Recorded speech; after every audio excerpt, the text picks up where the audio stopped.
Det er frivilligt. Jeg får ikke penge for det, og medlemmerne får heller ikke penge for at deltage. Det er noget, som vi gør af lyst. Kim Elmose er digital udviklingsredaktør i Ingeniørforeningen. Han er en af de efterhånden 20 medlemmer, der har startet et netværk i DJ.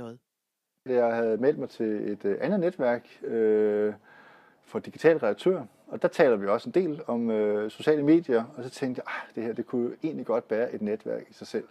Kim tog et gratis kursus i netværksfacilitering i DJ. Deltagerne forpligter sig til efter kurset at søsætte et netværk, og Kim har netop holdt det første møde med 14 andre social media-redaktører. Altså, vi mødes hver anden måned til en start. Jeg har lagt de 3 første mødedatoer hver anden måned, sådan så at vi så nogenlunde kan huske, hvem hinanden er. De 15 redaktører blev på første møde enige om, hvad de skal bruge netværket til, og mellem møderne holdes kontakten via en lukket gruppe på Facebook. Men hvorfor starte et netværk? Det er der lysten, der driver værket, og man er gerne en flok mennesker, som gerne vil gøre sig dygtige på noget og komme dybere ind under huden på et eller andet. Ikke? Så det er det, jeg håber for netværket. Man bliver fagligt udfordret, ikke? Og man også får udvidet sit netværk. Og det synes jeg, at det er sjovt.